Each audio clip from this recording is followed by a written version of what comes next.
On va commencer par la partie gynécologie. D'accord. Pour la partie gynécologie, est-ce que tu peux nous dire pourquoi est-ce que tu as choisi la gynécologie? Qu'est-ce qui t'a poussé à choisir ça? Oula, waouh! Là, on va rentrer loin, on va rentrer très, très loin. Dans mon enfance, pratiquement, là, je vais parler de ma famille. Je viens d'une famille très pieuse. Ça veut dire très tôt, on nous a appris à avoir une relation avec Dieu. Très tôt, ma maman nous a appris à prier. Et je me souviens, là, c'était peut-être en classe de seconde. On était à un camp de jeunes où on nous a demandé, en fait, ça faisait partie des exercices qu'on avait de visualiser notre avenir, de demander à Dieu qu'est-ce qu'il faut qu'on fasse, qu'est-ce qu'on veut faire, qu'est-ce qu'on est censé devenir. Et à l'époque, justement, j'avais prié très, très fort. Et je pense que cette nuit, j'ai eu un rêve où il y avait eu un grand accident et où moi, je devais courir aider des femmes qui devaient accoucher. Donc, il y avait des femmes accidentées où il fallait rapidement sortir les bébés. Je me souviens, ma cousine Viviane avait été dans mon rêve et je lui disais, viens vite, il y a des enfants, il y a des femmes là-bas qui ont fait un accident, viens vite, il faut aller voir ce qu'il faut faire. Et le matin, quand je me suis réveillée, je me suis dit, bah, forcément, ça a à voir avec des femmes, des bébés. Et bah, moi, j'ai grandi comme étant, en fait, du moins jusqu'à mon adolescence, j'étais la seule fille de 4 enfants. J'avais 3 garçons et j'ai grandi avec beaucoup d'amour et voilà, automatiquement, quand on est la seule fille, la deuxième née, on a un certain sentiment de responsabilité. Donc, très tôt, j'ai été responsable. En fait, j'ai eu ce sentiment-là de me sentir responsable, s'occuper de qui fait quoi, de qui a besoin de quoi. Donc, je crois que le côté médecin a toujours été un peu là, le fait de s'occuper des autres, de vouloir soigner les autres. Mais vraiment, à partir de ce rêve-là, il y a eu cette volonté vraiment de se diriger vers les femmes. Donc, je vais toujours parler de ma mère parce que c'est vraiment un caractère important dans ma vie. Ma mère a toujours géré un groupe de femmes chrétiennes qui se réunissaient régulièrement chez nous pour prier, pour les études bibliques et tout. Et du coup, ça m'a toujours imprégné, ces histoires de femmes, ces femmes qui venaient parler de leur quotidien, de leur douleur, de ci, de ça. Et j'ai toujours vu des êtres très fortes, mais forcément enchaînés par la société, enchaînés par ci, par ça. Donc, je crois que très tôt, j'ai eu ce cœur pour les femmes, pour les jeunes femmes surtout. Et voilà, quand je suis arrivée en Allemagne, à l'époque, quand je suis arrivée, j'avais pas encore 18 ans. Voilà, il fallait savoir qu'est-ce qu'il faut faire. J'ai fait un bac scientifique à la base, un bac D au Cameroun. Et quand je suis arrivée, voilà, il y avait toujours ce besoin de secourir les autres, mais en même temps, j'ai toujours eu un appétit pour tout ce qui est économie, donc l'argent. Ça m'a toujours fascinée. Ça m'a toujours fascinée. Mon deuxième rêve de petite fille, je le dis toujours à qui veut l'entendre, je disais, je vais définir le prix du pétrole à la bourse. Parce que je comprenais pas pourquoi parfois le pétrole coûte ce prix, parfois cet autre prix. J'avais dit, quand je serai grande, je vais aller à la bourse définir le prix du pétrole. Bon. Donc, quand je suis arrivée en Allemagne, j'ai fait les demandes. J'ai fait des demandes. J'avais 2 matières que je voulais faire, soit médecine, soit économie. Et on va dire que médecine s'est dessiné plus après 1 an et demi quand même. Ça s'est dessiné comme une évidence pour moi. Et voilà, c'est comme ça que je suis devenue médecin. Et c'est comme ça, enfin, une fois ayant commencé les études de médecine, pour moi, c'était évident que ce sera la gynécologie parce que je suis très pratique. Je voulais opérer absolument. Et la chirurgie en soi, euh, pour quelqu'un qui a aussi ce besoin d'aider les autres ou bien cette vie de famille, parce que je suis famille à fond. J'ai eu mes enfants très tôt, donc je me suis mariée aussi tôt. Bon, tôt. Euh, du coup, du coup seule matière qui me permettait de vivre cet appel, ce désir d'aller vers les femmes et en même temps d'opérer, c'était la gynécologie. Donc voilà, pour moi, ça a toujours été un peu comme une évidence quelque part en moi. Depuis ce jour-là, en seconde, depuis ce rêve, je vais faire un truc avec les femmes et avec les bébés. Et voilà, c'était la gynécologie. Bah, c'est beau, c'est un beau parcours, on va dire. Et comment dire, de manière générale, la médecine, c'est un beau métier. C'est vraiment un beau métier avec toutes les différentes variantes qu'il y a. Et là, par exemple, avec la pandémie, on a vraiment eu besoin, on va dire, des médecins, comme tu dis, et ils n'ont pas encore terminé le travail, ça continue. Et quand on prend les différentes variantes, les spécialités, la femme en soi, la gynécologie, c'est un sujet juste waouh. Mais justement, en parlant de ça et en parlant de d'où on vient, est-ce que tu trouves qu'il y a une méfiance par rapport à la gynécologie? Donc là, si je prends le Cameroun pour toi ou bien le continent africain de manière générale. Est-ce que tu trouves qu'il y a quand même une méfiance par rapport à la gynécologie? Je veux dire, il n'y a pas ce côté préventif comme par exemple en Europe. Tu as pu faire la différence. Quand même. Bon, je crois qu'en général, déjà au niveau de la médecine africaine n'est pas très préventive. Ça a aussi à voir avec les moyens dont on dispose. En général, chez nous, la médecine est toujours plutôt curative. C'est toujours quand il y a un problème qu'on va vers le médecin. Et voilà, je l'ai dit aussi d'entrée de jeu, le statut de la femme en Afrique aussi est quand même assez délicat, ce qui fait que la femme n'est pas l'être le plus fort, la femme n'est pas l'être au centre de la société, on va dire. C'est un peu ambivalent parce que tout le monde sait ce que la mère représente, mais après, la mère, c'est surtout celle qui donne, c'est surtout celle qui s'occupe des autres, c'est surtout celle où on se dit, voilà, elle peut tout supporter, elle peut tout tenir. Donc, du coup, on n'a pas le réflexe de s'occuper aussi de la santé de la femme, de la mère chez nous en Afrique. Déjà, la sexualité est très taboue. Et la femme est très sexualisée, donc je veux dire, on relie beaucoup la femme à la sexualité. Donc, du coup, dans nos sociétés africaines, il y a un réel besoin de sensibilisation par rapport à la santé de la femme. La femme est très reliée à son rôle de procréatrice. Donc, très souvent, quand on parle de femme, si une femme n'est pas enceinte, elle ne ressent pas le besoin d'aller à l'hôpital, d'aller faire un contrôle, ce qui est faux, ce qui est néfaste parce que une femme, c'est aussi des organes qui fonctionnent aussi bien que le cœur fonctionne, l'utérus aussi fonctionne, aussi bien que les poumons fonctionnent, les ovaires fonctionnent. Donc, eux aussi, ils ont besoin d'être checkés, j'ai envie de dire, ils ont besoin d'être contrôlés, ils ont besoin d'être accompagnés à même titre que un rein, par exemple. Donc, je crois que à partir de notre histoire, de la socialisation, de cette réalité économique aussi, voilà, la femme n'est pas forcément le centre des préoccupations. Célina, je crois que je t'ai même pas dit merci de m'avoir invité aujourd'hui, n'est-ce pas? On a démarré là au quart de tour. J'ai pas dit bonsoir. Oui, oui. En fait, j'ai juste. C'est pas poli. Je sais pas qui est là. Bonsoir. Il n'est jamais trop tard. Tu vois, bonsoir tout le monde. Vas-y, fais-toi plaisir. Il n'y a pas de souci. Vas-y, il n'y a pas de souci. En tout cas, merci à toi de me recevoir. Ah, merci à toi d'accepter. Tu es quand même une femme très occupée, très active. C'est l'honneur et à moi, revient à moi de t'avoir sur la chaîne et de justement partager tout ça avec mes auditeurs et mes auditrices. Du coup, j'ai fait tout ça pour vous avoir. Stéphania, vous laissez vos likes quand même. J'attends vos likes. Super. Laissez vos likes. Non, mais c'est une thématique très intéressante et j'ai beaucoup appris. Il y avait un live que j'avais regardé justement, que tu avais fait en parlant de l'hygiène des parties intimes, mais pas que pour la femme et l'homme. Ouais. Pour la femme, ça dure peut-être un peu plus pour les choses qu'il y a à savoir, mais de manière générale, c'est très important et c'est important aussi que l'autre genre comprenne et connaisse certaines choses. Et est-ce que tu pourrais nous dire pourquoi est-ce que cette spécialité ne devrait pas être négligée, la gynécologie? Parce que ça concerne tout le monde. Ça concerne tout le monde. Tu as parlé d'hygiène. En fait, la femme ne vit pas que pour elle, j'ai envie de dire. La femme a un organe d'accueil. Donc, on va dire, on est entre grandes personnes. Le vagin est un organe d'accueil. Donc, c'est comme une main. J'aime bien dire c'est comme une main. Donc, on fait attention à ne pas se les infecter. C'est pareil dont on devrait prendre soin de son vagin. D'accord? Donc, du coup, je pense que la femme, de par le fait qu'elle donne la vie, déjà, de par le fait que, voilà, on a besoin d'elle pour créer un bébé, pour que l'humanité ne disparaisse pas, tout simplement, mais aussi de par le fait qu'il y a cette rencontre homme-femme, il y a cet échange homme-femme, c'est vraiment important de faire attention à la santé de la femme, en général. D'accord? Donc, ça devrait pas être une matière négligeable. Ça devrait pas être quelque chose qu'on fait juste, par exemple, quand on est enceinte, comme je l'ai dit. Chez la femme a autant de cancers que l'homme. D'accord? Il y a les cancers du sein, il y a les cancers de l'utérus, des ovaires. Donc, quand on parle de la femme, il y a au moins 4 à 5 organes qui lui sont spécifiques. Donc, l'homme, il a un organe spécifique, sa prostate, c'est tout. Sinon, on a tout en commun.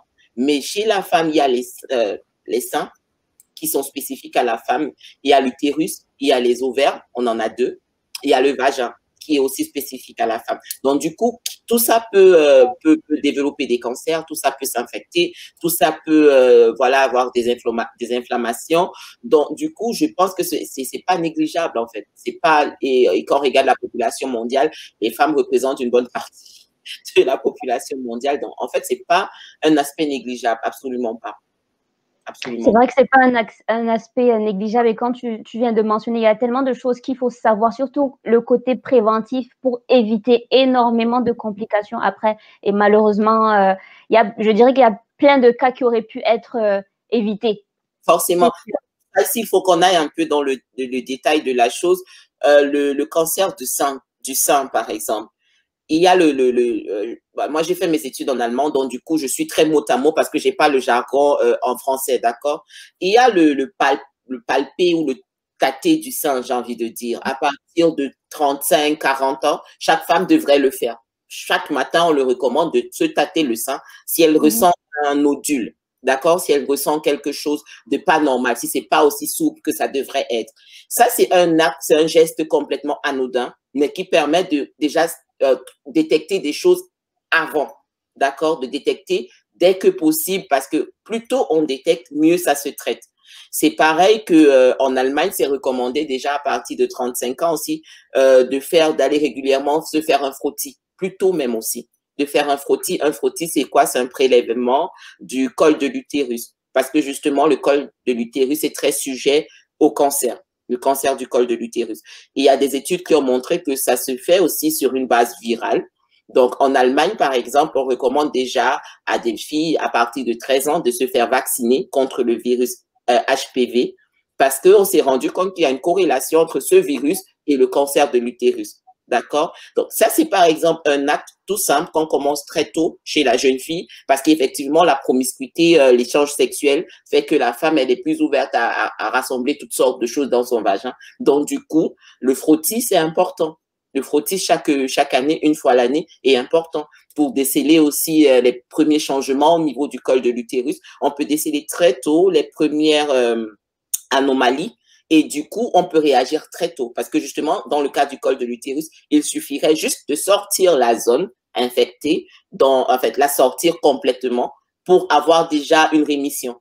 D'accord? Donc, voilà, la prévention est essentielle. La prévention est essentielle dans tout ce qui concerne, chez tout ce qui concerne la femme. Aller régulièrement faire une échographie permet de déceler, par exemple, si on a des myomes, si on a des kystes, et déjà voir tôt si on a un kyste permet de contrôler son évolution. Là, on saura, OK, là, ce kyste, il devient de plus en plus gros, il faut peut-être opérer, ou bien non, on peut le contrôler encore avec des médicaments, en fait, avec des tablettes, des comprimés, voilà, avec des comprimés. Donc, toutes ces choses-là sont tellement faciles si on a un réflexe de prévention. Si on va chez le gynécologue et au plus tard, quand on devient sexuellement active, une femme devrait aller chaque année, une fois par an, voire tous les 6 mois, une fois par an minimum chez le gynécologue. Voilà. Ouais. Oui, c'est sûr. En tout cas, merci pour les informations que tu as pu partager avec nous. Vous avez bien entendu. Elle vous a juste partagé comme ça rapidement, mais ce sont des très bonnes informations, très importantes. Même si vous savez déjà, c'est pas parce qu'on sait qu'on fait. Donc, c'est un petit rappel. C'est important de le faire. Si vous ne savez pas, bah, écoutez, renseignez-vous et faites-le si vous pouvez faire ce dont elle a parlé. Et je ne sais pas si ta vidéo sur l'hygiène des parties intimes est toujours disponible. Ok. Bah, de toute façon, je vais mettre les liens aussi à la fin pour que les gens puissent avoir les liens et vraiment aller voir, aller regarder ça. C'est vraiment intéressant. Si vous avez justement, désolé, c'est juste pour dire rapidement à ceux qui regardent. Donc, on a différentes parties. Donc là, on est sur la partie gynécologie. Si vous avez des questions, je pense qu'on va les prendre à chaque fin de partie. Donc, préparez vos questions pour que je puisse les poser à Stéphania si vous en avez. Donc, garçon comme fille, hein, j'ai dit tout le monde. Ah oui, ça concerne tout le monde. Il y a des maladies sexuellement transmissibles. Bah oui, oui. Voilà. C'est vrai. Donc, ça concerne tout le monde. C'est important. Si on prend juste ce sujet-là, je pense qu'on pourrait en parler des heures et des heures. C'est vrai. Et aussi, voilà, ce qui est aussi fascinant dans la gynécologie, c'est la procréation. Voilà, il y en a qui ont du mal à procréer, à faire un bébé. Et ça concerne tout le monde. les hommes comme les filles, les garçons comme les filles, les hommes comme les femmes. Voilà, parce que très souvent dans nos sociétés africaines aussi, mais Dieu merci, il faut dire les choses comme elles sont, ça a beaucoup évolué entre-temps. On sait que ça peut être aussi l'homme la cause. Je me souviens quand j'étais petite, quand j'écoutais ces femmes parler, c'était toujours la femme le problème. Quand il n'y avait pas d'enfants dans la famille, c'était « oh, elle a fait trop d'avortements »,« oh, elle est une sorcière », aussi, ou ça. Aujourd'hui, au moins, c'est clair, on le sait que ça peut être aussi un homme qui souffre d'azoospermie, qui a un sperme qui n'a pas de spermatozoïde, par exemple. Donc, voilà, on a évolué quand même, je crois, dans nos sociétés. On a évolué aussi chez nous en Afrique. Mais bon, c'est bien de rappeler et de, voilà. Bah, c'est bien qu'on ait évolué parce que sinon, tu t'imagines tout ça pour nous. On va pas s'en sortir. On porte énormément chez nous, on porte, la femme, elle porte tout. Hein. La femme, c'est l'âne, en fait. Mais en plus, pas que ça, hein, même pour ceux qui ne savent pas, pour les femmes qui ont que des filles, par exemple, pas des hommes. Oh, les histoires que j'ai entendues, c'était assez impressionnant. Mais c'est important de se renseigner, c'est important de se renseigner. Comme tu dis, Dieu merci, les choses ont évolué et vont continuer d'évoluer, je l'espère. Du coup, Stéphanie, est-ce que tu pourrais nous dire un peu, qu'est-ce que tu penses de la pharmacopée africaine? Ah, moi, je pense qu'elle est géniale. Moi, je pense que la pharmacopée africaine, c'est un trésor inexploré. C'est ça le problème, en fait. Moi, je pense que avec notre histoire de la colonisation et tout ça, on a énormément perdu. Et c'est un drame parce que la pharmacie européenne, j'ai envie de dire, l'industrie pharmaceutique européenne repose sur la pharmacopée. Donc, c'est essentiellement des extraits de différentes plantes. C'est vrai qu'il y a plusieurs choses qui sont synthétisées, mais à la base, c'est toujours une vertu d'une plante qu'on récupère et qu'on synthétise, en fait. C'est toujours un extrait qu'on récupère. Donc, du coup, nous, on a une richesse incroyable qui s'est perdue avec cette occidentalisation, avec cette voilà ce mode de vie qui a changé. Et c'est bien dommage. C'est bien dommage. Ce serait intéressant de voir déjà nos propres pays se réinvestir là-dedans. Donc, financer la recherche pour vraiment comprendre comment ça fonctionne. Parce que le plus gros problème chez nous aujourd'hui, c'est que notre pharmacopée est très souvent encore de bouche à oreille. C'est quelque chose, c'est comme un héritage dans les familles. Il y a des plantes qui sont connues, mais le gros problème, c'est toujours la posologie. Comment ça se prend? Donc, quelle est la quantité? On est toujours en train de tâtonner. Bah, vas-y. Et voilà, on n'a pas vraiment quantifié, on n'a pas vraiment fait, on l'a pas transformé en science empirique. Une science empirique, c'est une science qui a été testée où on sait 1 + 1 = 2. Donc, c'est ça, je crois que c'est le grand handicap de notre pharmacopée, mais peut-être c'est aussi sa grande chance, tout est à faire. Donc, on a juste besoin d'avoir des jeunes motivés. Je sais que de nos jours, tout le monde veut faire tout le monde veut être youtubeur, tout le monde veut être voilà sur les réseaux et voilà, chez les femmes, on veut toutes vendre des mèches et des rouges à lèvres et je sais pas quoi. On aurait besoin de jeunes africaines qui sont prêtes à rentrer dans nos villages, j'ai envie de dire, et à se former déjà auprès des grands-mères, parce que c'est vraiment c'est de là qu'il faut partir. Mais aussi, voilà, on a besoin que nos États puissent comprendre l'importance et investir. Nos investisseurs, nos hommes d'affaires, qui puissent vraiment investir là-dedans, parce qu'il y a tout un pan industriel à développer. C'est une industrie. C'est une industrie. Donc, on a tout intérêt à développer ce secteur-là aussi. Donc, là, sur ce plan aussi, il y a beaucoup à faire encore. Il y a vraiment beaucoup à faire. Et voilà, ça peut être une belle mine d'or, en fait, notre pharmacopée. Ouais.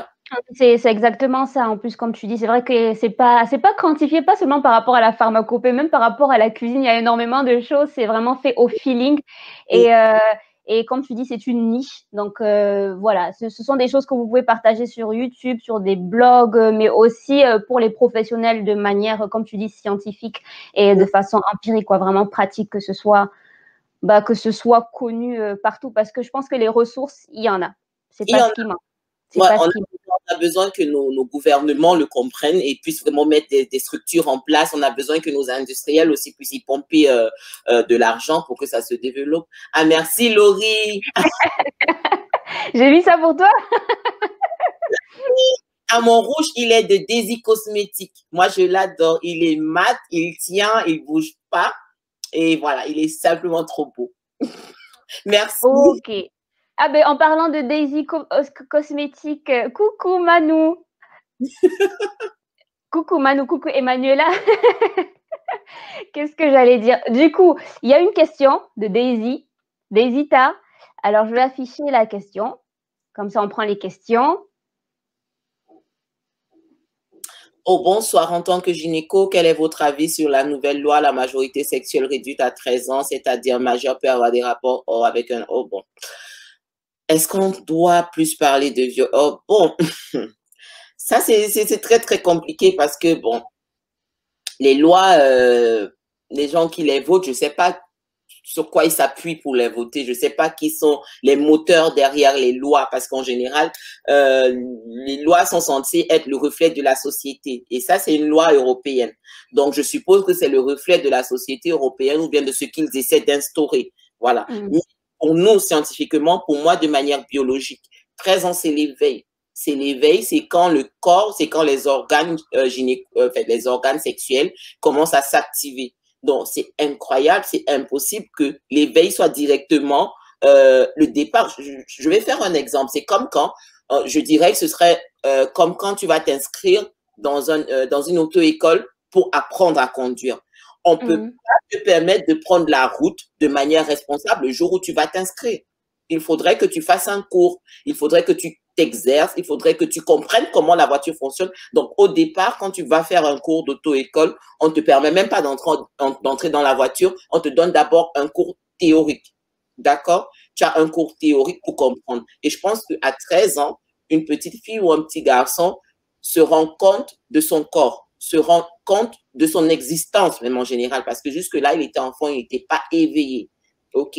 Et c'est pour ça que je trouve très, très pervers le fait de forcer déjà l'éducation sexuelle dans les classes de CE1, CE2, parce que là, on éveille les enfants à quelque chose qui n'est pas naturel. Normalement, l'éveil se fait à 13 ans, 14 ans. Ça dépend, c'est à la puberté. OK? De nos jours, c'est de plus en plus tôt, ça peut être à 11 ans, mais c'est l'âge auquel le corps commence à sécréter certaines hormones et à se développer. Avant ça, non. C'est comme un sommeil. Ça veut dire que même si on regarde, par exemple, chez la petite fille, elle commence à développer les seins, des tout petits seins qui commencent à pousser à partir de cet âge-là, de 11 à 13 ans. Chez le garçon, voilà, c'est pareil, chez le garçon comme chez la fille, il commence à développer des poils. Et ça, c'est tout nouveau. Ils apprennent à comprendre leur corps. Ils apprennent à se découvrir. Il y a les poussées d'hormones qui arrivent. On commence à se rendre compte, oh tiens, je ressens quelque chose ou bien quelque chose se passe en moi, chez la fille comme chez le garçon. Donc, pour moi, personnellement, en tant que maman, j'ai 3 enfants, mon aîné, il a 11 ans, c'est inadmissible de prétendre qu'un enfant de 13 ans soit assez mature pour pouvoir dire oui ou non. Ça passe pas ça passe tout simplement pas, parce que ce soit au niveau du développement des organes sexuels, il y en a qui n'ont même pas fini de développer leurs organes sexuels, d'accord, parce que le pénis, il change avec l'âge, pareil que la vulve, pareil que le vagin, il change avec le temps. Quand on s'éveille, quand on entre dans la puberté, les organes se développent, d'accord. Donc pour moi, il est inadmissible, il est impensable de s'imaginer qu'à 13 ans, c'est un enfant. C'est pas possible que cet enfant soit déjà assez mature ou assez informé sur la question pour pouvoir être consentant. Donc, mais après, je fais pas les lois et je peux pas, voilà. Chaque société, chaque société décide de son avenir. D'accord? Donc, on a tout intérêt dans nos sociétés africaines de garder cet aspect. Bon, après, on va me dire que chez nous, avant, les mariages étaient très tôt. D'accord? Ça, c'est un truc qu'on va me dire. C'est que ça se faisait très tôt. Mais j'aimerais dire aussi qu'il y a une certaine culture que ça transporte aussi. Il y a une certaine, parce que chez nous, avant, quand on se mariait, c'était pas 2 personnes qui allaient vivre ensemble dans leur coin et le gars qui est plus âgé fait tout ce qu'il veut de la petite. Non. C'est 2 personnes qui vivaient dans un cocon familial, en fait, qui vivaient protégées parce que, en fait, une femme qui se mariait, elle allait dans la famille de son homme. D'accord? Donc, honnêtement, sur le plan biologique, on n'est pas encore prêt à cet âge. Dans toutes les sociétés du monde, d'ailleurs, on n'est pas encore prêt pour une petite fille à accueillir un organe externe. On n'est pas prêt. Oh, moi, honnêtement, je suis d'accord avec toi. Je trouve ça. Je sais pas comment est-ce qu'ils peuvent réfléchir là-dessus, quoi, en fait. C'est ce que j'allais dire. Il y a pas à réfléchir. Comme tu dis, c'est vraiment une période où justement la fille ou enfin la fille, le garçon, ils commencent à se découvrir. Ils sont encore en train d'apprendre plein de choses. Je dirais à la limite, ce qu'il faut les apprendre, c'est surtout de ne pas se faire tripoter n'importe comment par n'importe qui. À la limite, c'est ça qui est important. Avec tout ce qui se passe de nos jours, je dirais c'est plus sur ça qui devrait se pencher que de justement permettre légalement certaines choses arriver. Bon, je ne vais pas commenter là-dessus, mais bon, c'est un sujet assez délicat, honnêtement. Bah, merci Daisy pour ta question. Très intéressante et d'actualité. Est-ce qu'il y a d'autres questions avant qu'on ne passe à la suite? Alors, est-ce qu'il y a d'autres? Ah, il y a Emmanuela qui a posé une question. On affiche. Donc, j'essaie de ne rien rater. D'accord. Pensez-vous que les pilules contraceptives sont adaptées aux femmes noires? J'ai entendu dire qu'il n'y a pas eu d'études sur des femmes noires dont on ne connaît pas les effets secondaires sur nous. Bon, les pilules n'ont rien à voir avec ta mélanine, ma chérie. Il y a des choses qui ont à voir avec ta mélanine, mais pas la pilule. Parce que la pilule, c'est une hormone. Donc, voilà, bon, s'il faut rentrer dans les détails, ça va nous prendre un peu de temps. Mais en gros, la pilule, c'est une hormone. Et les hormones, tout le monde les a. Qu'on soit noir, blanc, jaune, rouge ou quoi que ce soit. En fait, ce qu'elles font, la pilule, c'est qu'elle, quelque part, selon laquelle il y a plusieurs types de pilules, selon la pilule que vous aurez prise, elles font croire au corps que vous êtes déjà enceinte. D'accord? S'il faut dire ça de manière simple. Ça veut dire qu'elles maintiennent un certain taux d'hormones dans le sang qui fait que il y a une certaine cascade qui ne se déclenche pas. D'accord? Une cascade qui te permettrait d'être enceinte à la suite. Bon, pour toutes celles qui ont fait la biologie, nous savons que chez la femme, il y a l'hormone lutéenne, en fait, LH et la FSH qui sont déversées dans le sang. Et voilà, il y a l'hormone aussi progestérone qui est l'hormone, en fait, de grossesse. Nous savons qu'à un moment dans le cycle, le taux de LH, il descend et le taux de progestérone, il augmente, ce qui fait qu'il y a ovulation. Et après, quand il y a ovulation de l'ovaire, l'œuf se déplace et va se nider dans l'utérus, ou alors s'il a été, comment ça se dit, s'il y a une fécondé, voilà, si elle a été fécondée, il se nide dans l'utérus et commence à se développer. S'il n'a pas été fécondé, voilà, il y aura l'écoulement de sang parce que ces hormones aussi permettent à l'utérus de se construire pour attendre que cet œuf arrive. D'accord? Le fait que l'hormone lutéenne descende, LH descende et FSH, c'est l'hormone qui permet au follicule de mûrir pour qu'il y ait un œuf qui soit produit. Donc, le fait que ces hormones-là, tout d'un coup, au milieu de cycle, descendent, ça fait que l'utérus qui a été construit est en attente. Est-ce que le bébé va arriver ou pas? Si le bébé il arrive, ça continue, la progestérone qui monte protège le bébé pour que le bébé se développe, pour qu'il n'y ait pas écoulement de sang. S'il n'y a pas de bébé, alors cette paroi qui s'est construite commence à se détruire. Donc, c'est magique ce qui se passe dans un utérus. Hein. Chaque mois, le fait de se construire et de se détruire, c'est le seul organe au monde qui se détruit sans jamais disparaître. Je suis fascinée, en tout cas.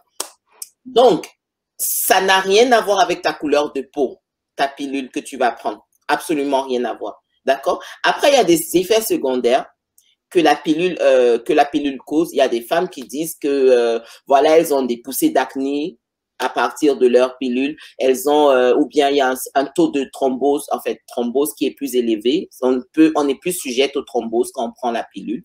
Donc, il y a des effets secondaires qui sont connus. Mais je crois que chez nous, le problème, c'est que ce n'est pas dans notre culture. D'accord?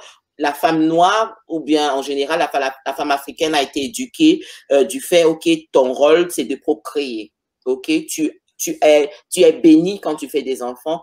Tu es choisi pour faire des enfants. Donc, pour nous, ce concept de décider de soi et de dire, bah là, je veux pas faire d'enfants, c'est pas quelque chose de connu chez nous. C'est pour ça qu'on a une grosse peur de la pilule, on a une grosse peur de tout ce qui a à voir avec la contraception. Parce qu'en fait, c'est pas que la pilule qui a comme contraception, en fait, comme outil de contraception. Il y a aussi des IUP, des stérilets. Il y a des stérilets qui ne sont pas chargés d'hormones. Si on a un problème avec les hormones, parce que quelque part, oui, je comprends, prendre des hormones, c'est comme laisser que quelque chose contrôle ton corps. J'ai envie de dire ça comme ça parce que nous réagissons aux hormones, des femmes encore plus que les hommes. Donc, il y en a qui se sentent mal à l'aise avec cette prise de pilule parce qu'elles ressentent que comment on appelle ça, le gemut, leur manière d'être change. Elles Le ressentent mood. voilà. Elles sont Mood peut-être les rend un peu agressives ou bien ci ou bien ça. C'est possible parce que ce sont des hormones, d'accord? Mais les effets secondaires spécialement concernant des femmes noires, dans ma carrière de médecin, je peux pas le dire. Je peux pas le dire. Je sais qu'on est très réticente en ce qui concerne la pilule, mais je sais aussi qu'il y en a qui réagissent à la pilule tout à fait normalement. Ça existe chez les femmes noires, blanches, chinoises, indiennes, je sais pas quoi. Et on a qui ne supportent pas la pilule, qui essayent et qui se rendent compte, non, ça marche pas. Ça, c'est possible. Mais qu'on ait des effets secondaires spécialement pour les femmes noires ou bien une pilule contraceptive spécialement pour les noirs, l'état de la science aujourd'hui, tel qu'on la connaît, ne fait pas de différence à cet étage-là, en fait. Il n'y a pas de différence à l'intérieur d'une femme, qu'elle soit jaune, noire, rouge, verte ou bleue. Il n'y a pas, je veux dire, il n'y a pas de différence. C'est le même fonctionnement. J'ai fait des opérations de femmes blanches, de femmes noires. L'utérus, il est pareil. D'accord? Il n'y a pas vraiment, ou bien les ovaires, ils sont pareils. Donc, je ne peux pas dire on aurait dû tester spécialement sur les femmes noires. La science aujourd'hui, comme nous la vivons, ne fait pas de grosses différences. D'accord? Après, il y a des différences au niveau j'ai envie de dire, par exemple, au niveau de l'alimentation, peut-être. Notre alimentation peut causer un autre fonctionnement. Ça, c'est possible. Ou bien, il y a des études vraiment fascinantes à ce propos. Je parle toujours de ça. Les défrisants. Les défrisants peuvent causer des dérèglements hormonaux. Ça, on le voit chez les femmes, on n'en parle pas, mais les femmes noires souffrent plus de myomes. Il y a des études américaines qui le prouvent. Le fait d'utiliser des défrisants va dérégler notre système hormonal et ça crée plus de myomes et plus de kystes que toutes les autres races du monde. D'accord? Mais la pilule, non. La pilule, effet secondaire spécial pour noirs, non. Par contre, il y a un travail mental qu'il faut faire. Il y a un travail psychologique chez la femme africaine en général en ce qui concerne la contraception. Il y a aussi ce côté religieux, très religieux, qui veut que c'est Dieu qui donne les enfants et quand Dieu les donne, on les accepte. Mais le monde dans lequel on vit aujourd'hui, on ne peut plus se permettre simplement accepter tous les enfants que Dieu donne. Et une petite anecdote, je vais raconter une histoire. Là, on était en Allemagne, j'étais encore dans le Bayern à l'époque. Tout jeune médecin, j'étais fascinée, j'étais heureuse. J'ai eu un couple et c'était des Blancs, c'était des Allemands et c'était un pasteur et sa femme. D'accord? Et elle était à sa 7e grossesse. Elle était à sa 7e grossesse après avoir fait peut-être 2 fausses couches au milieu de tout ça. Donc, elle avait déjà accouché, je crois, 4 enfants. Et elle les faisait chaque année. Elle les faisait chaque année, ses enfants. Elle avait quoi? Elle avait peut-être 28 ans. Elle était toute jeune parce qu'elle s'était aussi mariée jeune pour faire ce que Dieu veut. On ne fait pas le sexe avant le mariage et tout et tout. Mais moi, quand je l'ai consulté, j'étais dégoûtée, honnêtement.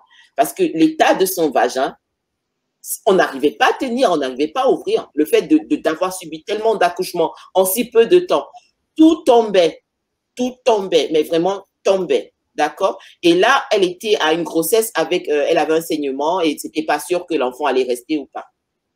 Et le mari était là, elle était là, on a causé et tout. Et je lui disais, vous savez quoi? Il faudrait faire une pause. Si cet enfant ne reste pas, c'est pas bien grave. Si vous avez une fausse couche, c'est pas bien grave, il faudrait faire une pause. Et le monsieur, il me dit, oui, c'est Dieu et voilà. Parce que moi, j'ai commencé à leur dire, vous avez pensé à la contraception, vous avez pensé peut-être à vous protéger lors des rapports ou alors à une contraception quelconque, parce qu'il y en a plusieurs. Hein. Il y a l'implant, il y a la pilule, il y a le stérilet, il y a la pilule de 3 mois, il y a plusieurs possibilités. Et ben sinon, il y a l'abstinence. Et le monsieur, il me dit, et voilà, dans la Bible, c'est écrit, le corps de l'homme appartient à la femme et tout. Et il savait pas que je connaissais la Bible. Et je lui ai dit, bah tiens, mais Dieu aussi, il demande à l'homme d'aimer la femme autant que Christ a aimé l'Église. D'accord? Et tu dois l'aimer autant que tu t'aimes toi-même ou autant que Christ a aimé l'Église. Et Christ, il a aimé l'Église au point de donner sa vie. Donc, ça veut dire, si tu te rends bien compte, je suis en train de te dire que ta femme, son bassin et tout ça, c'est fatigué. Et c'est fatigué de toutes ces grossesses. D'accord? Je te demande de prendre du temps. Et tu me dis, non, Dieu, il a dit que son corps t'appartient. Mais moi, je te dis, Dieu t'a dit aussi d'aimer ta femme comme toi-même. Donc, si tu te rends compte qu'il y a quelque chose qui te fait souffrir, tu devrais arrêter. Il était abasourdi, le mec. Il était pas prêt. Je lui ai dit un truc, je lui ai dit, c'est pas Dieu qui vient enceinter ta femme quand même. C'est toi Ah qui oui, Et il faut écouter ça en allemand, c'était historique. Je lui ai dit, c'est pas Dieu qui vient enceinter ta femme. Je veux bien que tu sois pasteur. Je veux bien que ton corps appartienne à ta femme et que son corps t'appartienne. Je veux bien que c'est Dieu qui donne les enfants, mais Dieu vous a quand même donné un désir, ou bien un contrôle là-dessus, d'accord? Et puis la femme, elle est pas féconde pour toute l'année. Il y a une semaine dans le mois où elle est féconde. Une semaine. Il y a 3 semaines où tu peux faire ce que tu veux. Ben, il y a une semaine où tu peux te contenir un peu pour lui laisser le temps de respirer un peu aussi. Donc, je crois que ça a à voir avec tout ça, les pensées qu'on a, les appréhensions qu'on a en tant qu'Africaine, en tant que chrétienne, j'ai envie de dire, parce qu'en même temps, musulman, c'est pareil.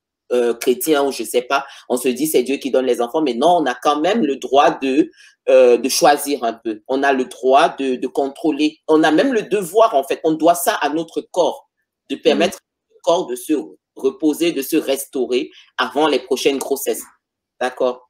Non, je lisais juste les commentaires en même temps. Non, mais tu as parfaitement raison. C'est important comment dire, de planifier tout ça de manière responsable ou en tout cas d'avoir toutes les conditions optimales réunies pour pouvoir justement faire que tout se passe bien. Parce que comme tu dis, je sais pas si c'était à cause de sa situation que le bébé n'allait pas, non. Oui ou non, mais bon, on ne savait pas trop. Mais voilà, ce sont des choses aussi qu'on peut éviter, oui, clairement. Manu, merci beaucoup, Emmanuela, pour ta question déjà et pour avoir répondu. Alors, Stéphania, il y a encore une autre question de Daisy. Je ne sais pas si est-ce que on peut prendre une pour la prendre? Ok, oui. Bah du coup, de toute façon, c'est la dernière question. Je n'ai pas d'autres questions. Allez, on prend la question de Daisy. C'est la dernière pour cette thématique. Qu'est-ce que vous pensez des lavages traditionnels du ventre après accouchement? Est-ce qu'il y a des thérapies occidentales allant dans ce sens? Bon, ça, c'est une très, très belle question. Elle est très intéressante parce que là, comme je dis, il y a beaucoup de connaissances qui s'est perdue chez nous. Dans la médecine occidentale, il n'y a pas besoin de faire de lavage après l'accouchement. D'accord? Chez les Européens, et moi, j'ai été fascinée parce que je sais, en fait, venant de l'Afrique ou venant du Cameroun, il y a des tribus où après l'accouchement, on doit retirer le ventre. Il y a des tribus où après l'accouchement, il y a même comme quoi des rites, où on doit fouetter le ventre, où on doit se laver à l'eau bouillante, ici et ça. Ce qui est sûr après l'accouchement, ce dont on a besoin, c'est d'évacuer tout le sang et tout ce qui est resté comme matériau du bébé de l'utérus. Ça, c'est dans toutes les cultures du monde. Donc, en Afrique, sur de manière empirique, il y a eu ces lavages traditionnels après l'accouchement. Mais il y a aussi eu beaucoup de déviance. D'accord? Je pense qu'il y a eu beaucoup de souffrances qu'on a acceptées parce que c'était fait aux femmes. Cette histoire, parce que justement, ça aussi, je savais que ça se fait avec de l'eau bouillante. Et voilà, il faut laver le vagin pour permettre à tout de sortir. Pourquoi, quand les Européens ne le font pas, ça sort quand même? D'accord? Ça, c'est ma question que je me suis posée personnellement. Après, je peux comprendre que selon nos tissus, les tissus sont différents. D'accord? Il y a des gens qui ont des tissus très, très, très fragiles, j'ai envie de dire pas assez fermes, qui ont du mal à se reconstituer après la grossesse.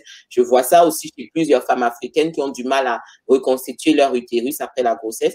Mais je pense que c'est aussi parce qu'on ne fait pas d'exercice du périnée. D'accord? Moi, quand j'ai découvert les exercices du périnée, j'étais fascinée. Parce que ici, en Allemagne, c'est quelque chose, c'est une routine. Après 6 semaines, on te recommande d'aller voir ta sage-femme et de commencer à réentraîner ton bassin, entraîner tes muscles du périnée. Et je pense que ça fait une différence. Ça permet vraiment de constituer, de reconstituer tout ça. Ça permet aux muscles de se reformer, de redevenir solides. Donc, après les lavages traditionnels du ventre, je ne peux pas vraiment dire oui ou non, parce que personnellement, je n'ai pas vraiment d'informations dessus, j'ai envie de dire. Je n'ai pas de détails dessus. Je peux juste parler de ce que je connais en Occident. D'accord? Donc, je sais aussi qu'en Occident, on utilise, par exemple, des plantes. Il y a des plantes qui aident à resserrer l'utérus parce que c'est un réel problème. Après l'accouchement, juste pour que vous compreniez, après un accouchement, il faut absolument que l'utérus redevienne dur pour saigner tout écoulement sanguin. D'accord? On voit bien avec la grossesse, l'utérus, il grandit, parce que oui, le bébé, il est dans l'utérus. Il n'est pas dans le ventre comme ça, en plein air, en train de se balader. Il est dans l'utérus. D'accord? L'utérus est un muscle formidable. Il grandit, il prend l'ampleur et il permet à l'enfant de sortir. C'est ça les contractions. Les contractions, c'est en fait l'utérus qui se resserre pour permettre au bébé de sortir. C'est comme, j'aime bien dire, c'est comme quand on a un ballon et on le presse vers le haut. Vous voyez les ballons gonflables, quand on le gonfle, on le presse vers le haut, l'air il sort par le bas forcément. C'est ça l'accouchement. Donc, mais après, ce ballon qui a été vidé, une fois que le ballon a été pompé, il ne pourra plus redevenir tout petit, d'accord? Pour ceux qui connaissent les ballons dont je parle, il est flasque, ok? Et le problème avec l'utérus, quand il est flasque, il ne peut pas contenir le sang, l'écoulement sanguin, parce que l'endroit où le bébé était nidé, où il y avait le placenta, quand il se détache, ça crée une grosse blessure à l'intérieur de l'utérus. Donc, mais normalement, l'utérus est fait de telle manière que tout seul, il se reconcentre, j'ai envie de dire, comme un muscle, il se resserre et il arrête cet écoulement. C'est un des plus gros dangers de l'accouchement, quand cet écoulement n'est pas arrêté. Donc, on a des injections que nous faisons, l'oxytocine. L'oxytocine, par exemple, c'est cette hormone-là qui, normalement, aussi est sécrétée dans le sang. Quand vous allaitez, pour les mamans qui ont allaité, elles vont se rendre compte quand elles allaitent, elles sentent que leur utérus se contracte. Parce qu'effectivement, le corps humain est une machine tellement magnifique qui fait que, normalement, il y a des procédures ou bien des procédés qui sont déjà mis en place dans l'organisme. Donc, normalement, quand vous allaitez, il y a de l'oxytocine qui est sécrétée qui permet à votre utérus de se contracter. D'accord? Donc, c'est possible qu'il y ait des plantes qui contiennent aussi de l'oxytocine. C'est possible qu'il y ait des plantes qu'on a utilisées dans nos traditions, comme lavage traditionnel, qui permet justement à l'utérus de se contracter. C'est possible. Parce qu'effectivement, aujourd'hui, l'oxytocine aussi est faite de manière synthétique. Donc, je crois que la nature est si bien faite que sûrement il y a des plantes qui le permettent. Donc, forcément, peut-être nos mamans ou nos grands-mamans avec cette connaissance et elles savaient quelles plantes utiliser pour permettre à l'utérus de se contracter après un accouchement. Mais aujourd'hui, je ne peux vraiment pas m'exprimer dessus parce que je ne sais pas avec quoi ces lavages traditionnels sont faits. Ce que je sais, c'est que dans notre médecine européenne, on peut injecter de l'oxytocine et il y a aussi des plantes, des thés qui sont recommandés après l'accouchement quand on se rend compte que l'utérus ne se contracte pas assez bien. La naturopathie a des thés qu'on peut consommer qui permettent à l'utérus de se contracter. Donc, je suppose que sûrement, il y a une science, il y a une connaissance derrière, mais qui malheureusement est perdue. Et pour moi, qui suis un pur produit de la médecine européenne, je ne saurais pas répondre à cette question, malheureusement. Oui. En tout cas, écoute, merci. Ce fut très intéressant. Moi, j'apprends beaucoup et j'imagine que plein de personnes apprennent ici aussi. Donc, merci beaucoup. Bah, merci, Daisy, pour la question. Et du coup, voilà. Donc, c'est fini pour la partie gynécologie. Je sais que j'ai l'impression que ça vous a beaucoup plu. Écoute, Stéphania, tu vas devoir faire plein d'autres vidéos sur cette thématique. Donc, merci beaucoup les gens pour vos likes. Merci pour vos questions.